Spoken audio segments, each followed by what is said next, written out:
The world has changed a lot in a short amount of time, and the way buying happens has changed along with it.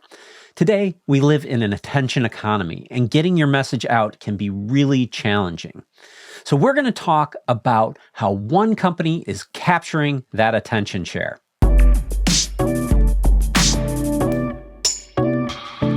Hey everybody, welcome back. Today we have with us Cerisse Velasco from Zynga, a global leader in interactive entertainment and a wholly owned label of Take-Two Interactive Software, the gaming giant. So we're going to talk with Cerisse about how they make the games that keep people engaged and keep them having fun. Welcome, Cerisse. Hi, Chris. Thanks for having me. I'm really excited about our conversation today. I'm excited about talking to you. We talked a little bit before, and you guys have so many interesting things going on. It's going to be fun. It's going to be a fun conversation. But beyond the whole game fun stuff, the way that shopping has evolved over time, and people out marketing to those people who are doing the buying, it's been really hard to get your message out. And this is going to be really interesting to hear about like the ways that Zynga has really managed to capture so much market share and really get people's attention. So before we get to that, could you talk a little bit about what Zynga is and sort of the history of Zynga? So we've been around for over 15 years.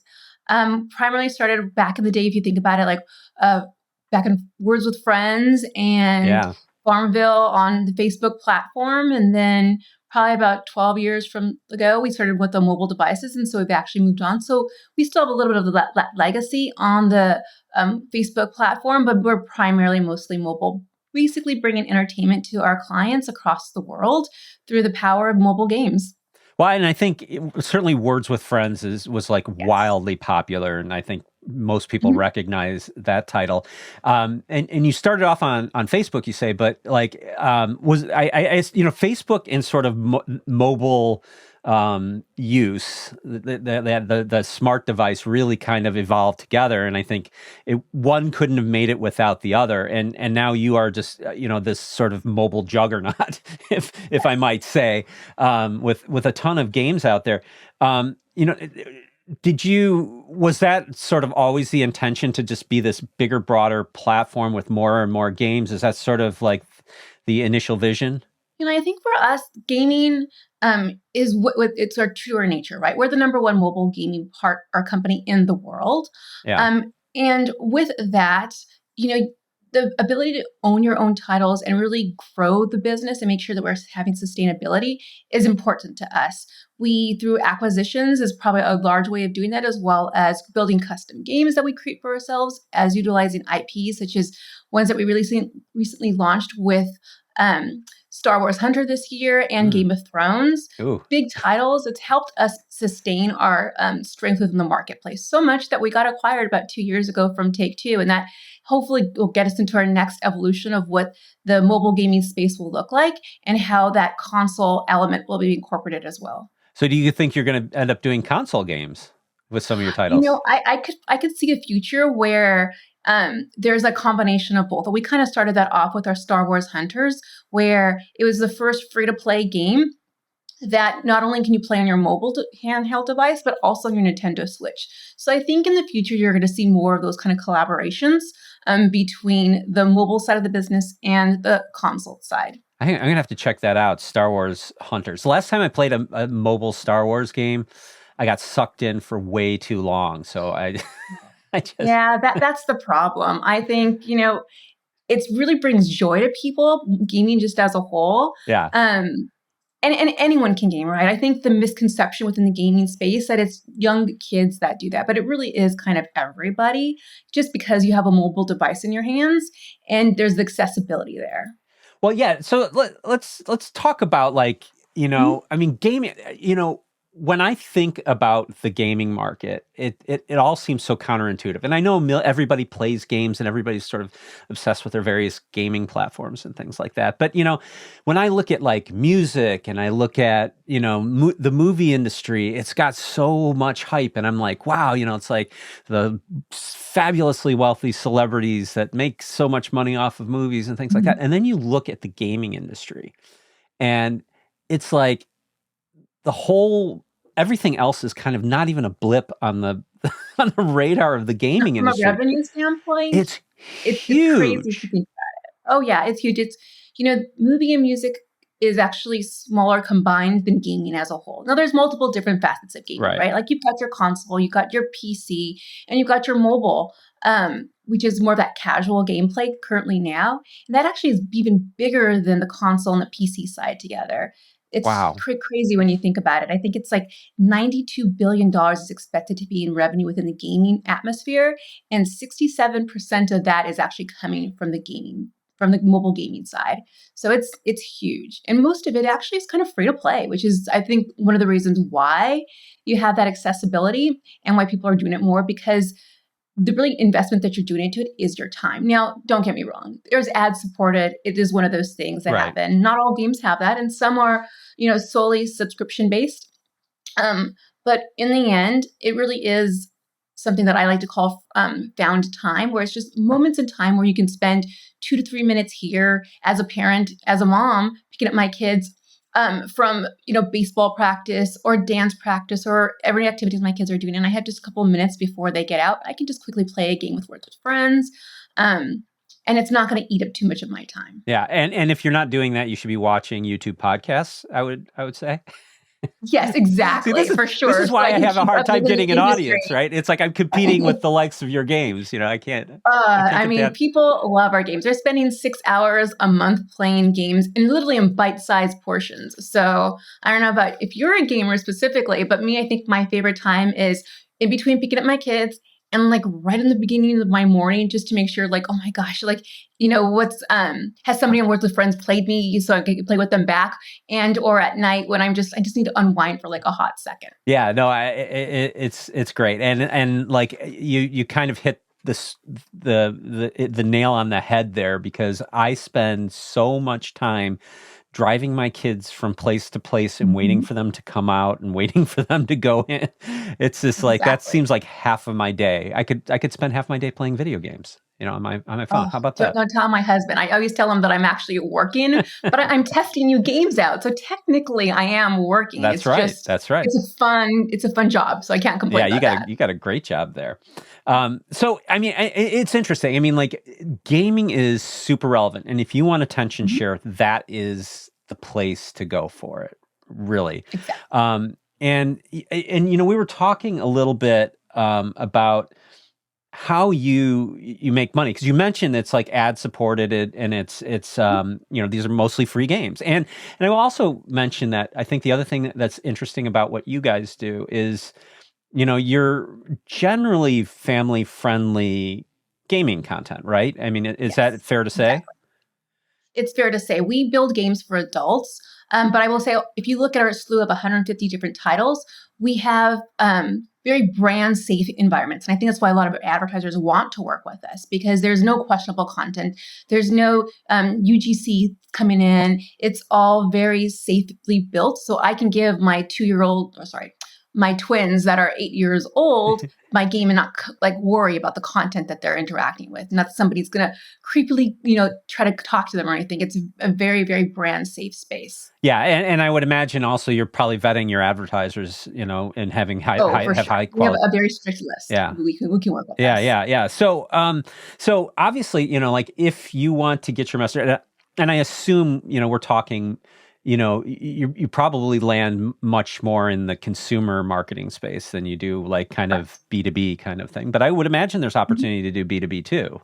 Yeah, there's opportunity. I think that probably comes through like the programmatic arm of our business, where people can access our inventory through multiple different ways, not having to do like a direct sale with us through the open exchange or through a network, or through our direct sales team, and we'll create something for you. And you can access inventory based on how you want to through a programmatic setup. Well, so there's multiple ways to do it. So explain the programmatic aspect of it, because there's a lot of ways that you monetize these games, right? Could you kind of walk through how, I mean, it's not all just interstitial ads. It's a lot of different aspects of it. So we have our playables, shoppable units, fun. Now, we also have other inventory that you can access on the open exchange and or through programmatic pipes.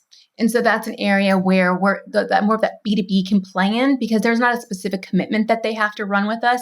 It really is making sure that they can target their specific users who are on Zynga, but may not have a huge mass audience against that specific person. But if you're really tailoring to try to find that unique audience, that's a great way for advertisers to do it within that programmatic setting. Yeah. So you did mention one thing, like you said something about like custom segments or something. Is that like you build like a little like activation within a game kind of thing? Kind of, yeah. So our custom segments that we have are what we build specifically for you. So let's say I have someone that's a QSR and they're really looking to reach that young millennial Gen Z audience, which Zynga has plenty of those consumers. Sure. We'll create a game list based on whatever games out of our 150 that align specifically with that consumer and tailor a program specifically to them.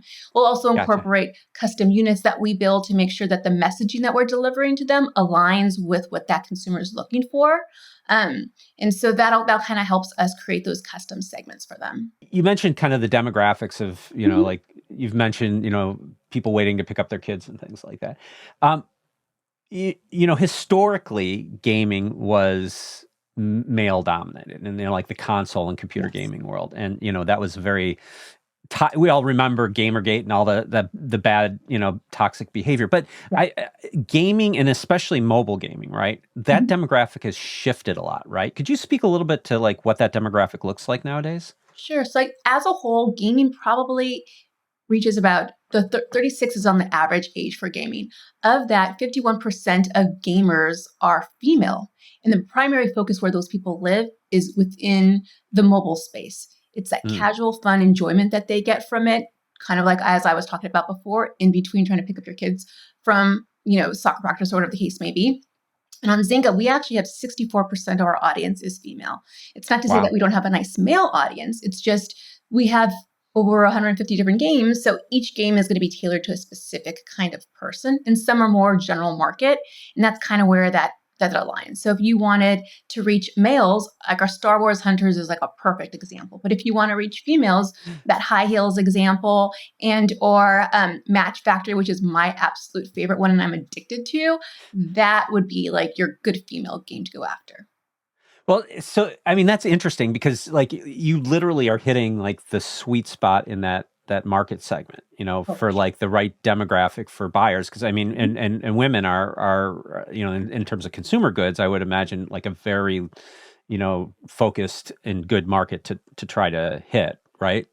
Exactly. I mean, think about disposable income, right? Yeah. Like that's the most important part. You have the decision makers in the household tends to be their mom. So if you're someone like a P&G or, a Walmart, which we did a holiday campaign for, you're literally looking for those people who are looking to buy those everyday products, but maybe also want to, in the case of Walmart for the holidays, make them be the right place to go for your last minute Christmas items, or where you can go get all the items that you need, not only your day-to-day toothpaste and deodorant or whatever the case may be, but also buy that perfect toy for your child that's underneath the Christmas tree. Now that we're kind of into this new world and the marketing, we used to have ads in magazines and newspapers, and there used to be classified ads and things like that, and that's doesn't exist anymore. What do you think the future of entertainment and shopping is going to look like?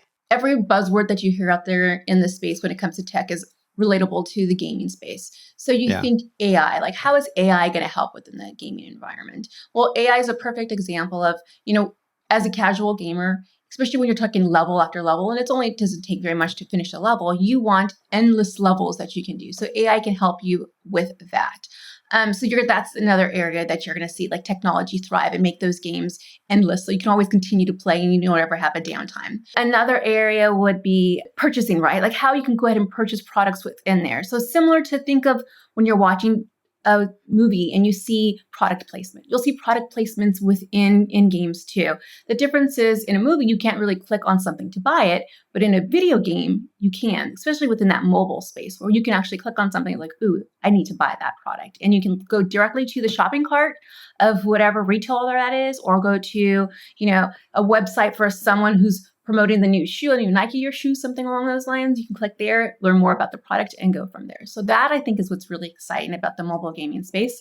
Plus, I talked about this previously, but cross-platforming. So you have not only do you have your Nintendo Switch, but you also have your mobile phone, and so you can actually pick up where you left off. And that's I think the next evolution of where that future of gaming really takes place. And also too, I think from an entertainment standpoint. We talked about this before. Gaming is vastly becoming the number one gaming entertainment vehicle out there. Yeah. But now you're seeing synergies between having actual movies that are being produced based off of television or based off of video games and vice versa. So now you have stuff like Borderlands is a great example, or The Witcher on Netflix. That was a video game to begin with. If you want to talk more casual gaming, you could talk about Rovio's Angry Birds. I mean, there's multiple examples of where you're seeing that synergy between the traditional entertainment side and the gaming kind of marrying together. Yeah, no, it does seem like these days it's like all the content is like somehow related to some games somewhere. Mm-hmm. Exactly. I think like in Hollywood, there's a reason why you see sequels and remakes of everything, because when something hits, it hits. And I think within the gaming space, there's so many things growing up that people have resonated with, that why wouldn't you take some kind of beloved franchise and really bring it to like the big screen? Well, and gaming's so immersive. I mean, I think, like you really, in some games, you mentioned Witcher. I mean, like when Henry Cavill left that series, I mean, like it was just a really big deal. Oh, and like him coming in and doing it, true to the books and to the game. And, that meant so much to people, because I think they spend so much time in the game that they fell in love with these characters, and they feel some real, attachment to them. exactly. So it's interesting. And I think the other thing that's interesting about all this too is that mobile is getting more immersive too, because the platforms are getting more powerful. There's more bandwidth in these networks. You have more features, higher resolution. It's just we've been dabbling into the world of VR and things like that. I don't know. I still believe that that's still a little bit far out, even though my son probably has every VR gaming headset there is right now. Yeah, I think VR is something, eventually I think it'll get there. It's funny. We, as a company, we dabble in all that stuff, right? Our goal as a gaming company is to try to be in the forefront of what's taking place. And I remember 8 years ago when we were building games for Oculus, and it's just like, but it just never took off. And, it's not mass market yet. I don't think we're quite there. So I think that mobile device is a good leap into getting as much gaming into someone's hands as possible. And then eventually that's going to come down the line. Well, and it's interesting because the games that you guys produce are not these big mega titles. I mean, your parent company, Take-Two, obviously has some really big mega titles, right? And but it takes them a huge budget, and it requires a lot of time to get a title out. So the risk from not having that land is really high. Whereas some of the titles you're doing, you could take a little bit more risk because they're not as big budget necessarily as some of those kinds of games. I got to imagine that gives you more freedom to experiment. Exactly. All games are different, right? So some of them that we build specifically, some of your legacy titles, those are more, year 2, 3 years in the making. But then we also acquired a studio called Rollic, based in Turkey, about 4 years ago now. And one of the beauties of Rollic was it's part of that hyper casual category, which is just basically fast turning. Maybe the graphics aren't as as clear as other ones, but we can turn games around in a matter of weeks, months. We can test it really quickly to see if it's working. If it works, then it goes live, and we can turn around, a couple of games a quarter versus before, we may have had 1, 2, 3 games at the most a year. So it allows us to have a lot more volume out there because, in honesty, you don't know what's going to stick, right? Like you don't know what's going to be in that zeitgeist that people want to play. When we launched High Hills, it literally, it was just a fun little quick game, but it quickly had an adoption that people loved and went viral, and you just never know what's going to hit. So you have to try as much as possible to get out there and do a bunch of things. Yeah, that's cool. And I guess you can always have something if you wanted to market, with Zynga, you could always have something that's going to work for you. It sounds like. Exactly. Out of curiosity, I mean, you mentioned a couple of your favorite games, and you've talked through some of the games. So, one, I'd love to what are the biggest games that you've got out there? What are you like? Obviously, Words with Friends has got to be one of them. But what are your top 3 or 5 games that you got? Game of Thrones is a good one. Another one that we have is Match Factory, which I previously mentioned. One that we are really excited about because we're going to come out with a newer version of it soon is our CSR racing game. It's a drag street racing game that has done phenomenal for years, and there's going to be another one coming out very soon. So that one's going to be exciting. Another one that we have that absolutely does amazing is our Toon Blast and Toy Blast franchise, or more of a match 3-ish type of game. Fabulous. It's there's definitely a lot of fun to a lot of those games. But if I had to talk about what I'm most excited about at Zynga, it's probably our upcoming title, Barbie, that we're doing. That, to me, is what I've been waiting for a fun game that is my love of a match 3 type of game. I think it's going to be when they've seen the trailer so far. So that's going to be a really good one. Is it Barbie in the traditional sense, or like Margot Robbie Barbie? No, it's Barbie in the traditional sense. Okay. Well, I mean, Margot Robbie was kind of in the traditional sense too, right? Yes. So for you though, like you mentioned that one game that you said was your favorite. What are your favorite games? My personal favorite games have to be puzzle type of games. So let's say actually, my favorite game growing up was Tetris. So anything that has to do with moving objects around and trying to fit them within spaces or finding patterns and things, that is my ultimate thing. I'm definitely not a first-person shooter. I'm okay with Words with Friends. Those are fun, but anything that has to do with matching and or just maneuvering image or items to make something fit, I can do those all day. So what's next for Zynga? So I think for us, really the next thing, kind of what we're talking about, is building more IPs with recognizable brands. So Barbie being a perfect example of that. I think you're going to see that as a big push that we're going to be doing moving forward. And then really just making sure that we're building out games that are relevant for our consumers. I think that's the most important thing. If we find a hit out there, we think it aligns with our brand, then we'll go ahead and purchase it. But I think what's exciting also too, beyond just the game itself, is how advertisers can partner with us. Because I think that's, to me, what's most exciting. Because we have all this great inventory, but how do we get it out and how do we allow other people to come in and take advantage of that? And so that's when we work with advertisers to do that, which is through some of those hard code game integrations that we're doing and hard coding them into our titles, and are just building fun programs around custom games that we build for them, small little snackable size titles, and or just making sure that we're aligning their audience with our audience. Yeah, no, that sounds great. So if advertisers wanted to find you, or people wanted to find you, and where's the best place to go to find the games? Where's the best place to go to work with you? So I think the best place to go with this is to go to ZyngaAds.com. Okay. And now you can get a good idea of how you can work with us, but also going to Zynga.com to see all of our 150 different titles. That's a great way for people to learn about the company as a whole. But if you want to do the advertising portion, ZyngaAds.com is the way to go. All right. So if you need to get your message out there, that's the spot. That's the spot. Exactly. Well, this has been awesome. I'm gonna definitely check out Star Wars Hunters. I probably shouldn't because I don't I don't have enough time for it, but I'm going to check it out anyways because now I'm sucked in, and that's how you get me. Yeah. Just mention a cool title.